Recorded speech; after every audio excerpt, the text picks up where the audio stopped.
Assalamualaikum warahmatullahi wabarakatuh. Kami dari kelompok 6 akan mempresentasikan artikel kami yang berjudul Kesadaran Berpancasila, Pancasila sebagai Pedoman Hidup di Era Modern. Sebelumnya, perkenalkan saya Hanan Manwa Zahidah dengan NRP 2330254 dan rekan-rekan saya. Yang pertama ada Nur Fadilah Aida Puspita dengan NRP 2330247, Dinadia Siti Saidan Nafisah 2330253, dan Salsabila Urfa Ilhami dengan NRP 2330264.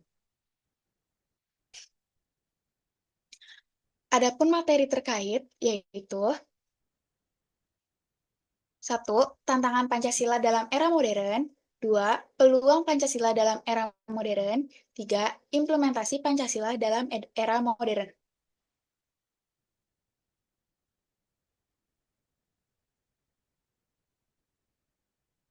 Di sini saya akan menjelaskan mengenai latar belakang Pancasila sebagai pedoman hidup di era modern. Latar belakang Pancasila sebagai dasar negara dan pedoman hidup bagi rakyat Indonesia menghadapi tantangan besar di era globalisasi dan kemajuan teknologi. Pengaruh budaya asing dan media sosial dapat mengurangi kesadaran generasi muda terhadap nilai-nilai Pancasila. Oleh karena itu, diperlukan upaya serius dalam pendidikan karakter berbasis nilai-nilai Pancasila, baik melalui sekolah, keluarga, maupun media sosial untuk memperkuat kesadaran berpancasila dan menjaga identitas kebangsaan Indonesia. Dengan demikian, Pancasila akan tetap relevan dan membantu masyarakat Indonesia menghadapi tantangan era modern. Lalu lanjut ke materi pertama, yaitu tantangan Pancasila dalam era modern. 1. Tergerusnya identitas budaya lokal. Globalisasi yang pesat membawa banyak nilai budaya global, terutama dari Barat yang mempengaruhi masyarakat Indonesia. Proses ini sering mengarah pada budaya konsumtif dan individualistik, yang bertentangan dengan nilai gotong royong dan kebersamaan dalam Pancasila. Penerimaan budaya global yang tidak selektif dapat menggerus identitas budaya lokal. Tantangan besar bagi Pancasila adalah mempertahankan nilai-nilai luhur bangsa sambil menghadapi budaya global yang beragam. Selanjutnya akan dilanjutkan oleh rekan-rekan saya. Terima kasih.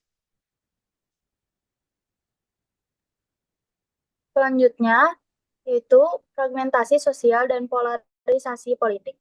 Globalisasi dalam konteks politik memperkenalkan dinamika yang semakin terpolarisasi dengan perbedaan ideologi, preferensi politik, dan pandangan sosial yang tajam. Fenomena ini dapat memperburuk fragmentasi sosial, terutama dalam ruang publik dan media sosial. Polarisasi politik yang semakin tajam menuntut Pancasila untuk tetap menjadi pemersatu bangsa, agar perbedaan pendapat tidak mengarah pada perpecahan.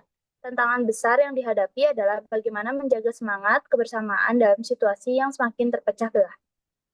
Selanjutnya, dampak ekonomi global yang tidak merata. Globalisasi membawa tantangan ekonomi dengan melebarnya ketimpangan antara negara maju dan berkembang.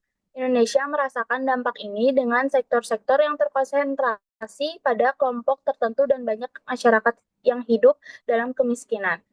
Sila kelima, Pancasila, keadilan sosial bagi seluruh rakyat Indonesia menjadi tantangan besar dalam konteks ekonomi global yang penuh ketidakpastian.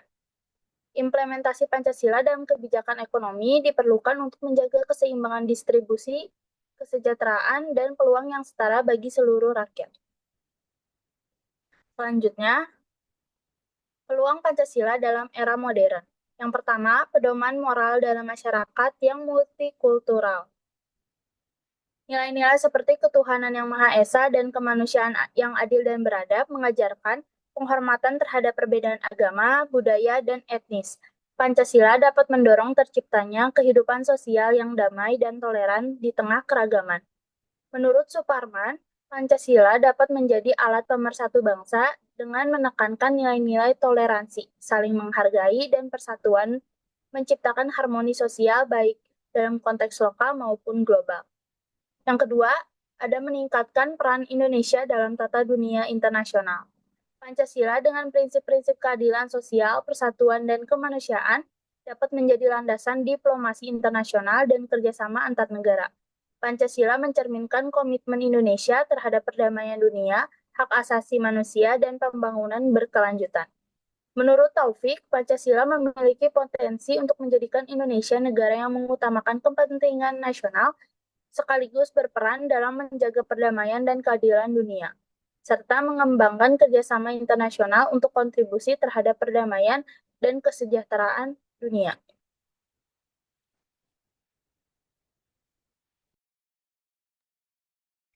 Baik, selanjutnya ada penguatan ekonomi berdasarkan keadilan sosial. Pancasila mengajarkan pentingnya pemerataan ekonomi dan kesejahteraan masyarakat, serta mengurangi ketimpangan sosial. Menurut Ningsih, pada 2021, Pancasila dapat menjadi dasar pengembangan ekonomi yang berfokus pada pemerataan dan keadilan sosial dalam menghadapi tantangan ekonomi global yang kompetitif, membantu Indonesia bersaing secara global tanpa mengabaikan kebutuhan dasar masyarakat. Selanjutnya ada meningkatkan penggunaan teknologi yang beretika. Nilai kemanusiaan dan keadilan sosial dalam Pancasila dapat mengarahkan penggunaan teknologi untuk kepentingan bersama dan mencegah penyalahgunaan teknologi, seperti penyebaran hoaks atau eksploitasi data pribadi. Menurut Widodo, menyatakan bahwa Pancasila dapat menjadi dasar untuk penggunaan teknologi yang menghormati hak asasi manusia dan mengutamakan kepentingan masyarakat banyak. Meskipun globalisasi membawa tantangan seperti perubahan budaya, fragmentasi sosial, dan ketimpangan ekonomi, Pancasila juga membuka peluang besar untuk menjaga kesatuan bangsa, meningkatkan peran Indonesia di dunia internasional, dan menciptakan ekonomi yang lebih berkeadilan. Oleh karena itu, Pancasila tetap relevan sebagai pedoman hidup dalam menghadapi dinamika globalisasi, asalkan diimplementasikan secara konsisten dalam kehidupan sosial, politik, dan ekonomi Indonesia.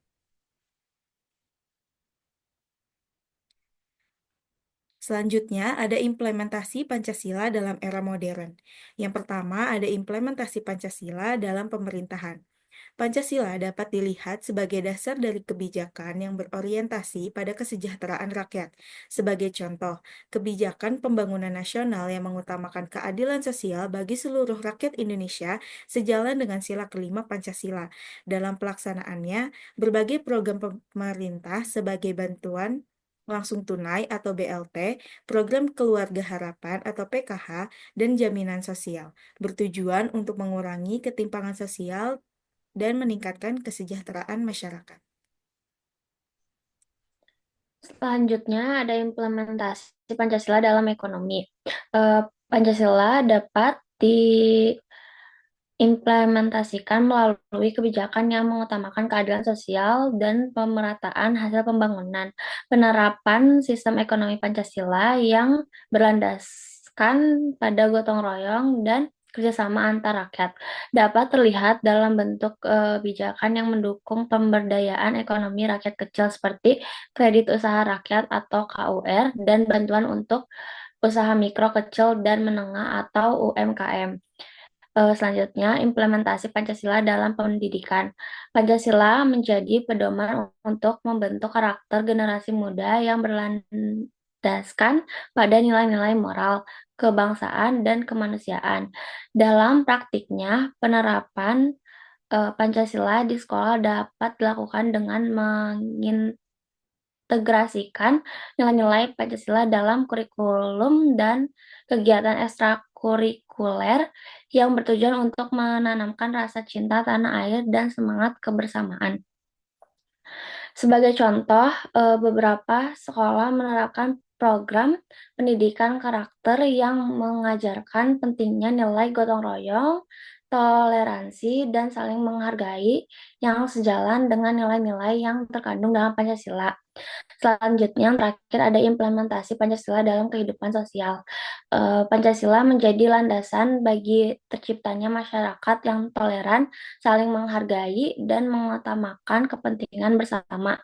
Sebagai contohnya, berbagai kegiatan sosial yang mengedepankan nilai-nilai gotong royong dan solidaritas seperti program bantuan sosial dan kegiatan kemanusiaan mencerminkan penerapan sila ketiga Pancasila yaitu Persatuan Indonesia. Selanjutnya saya kembalikan kepada Hanan.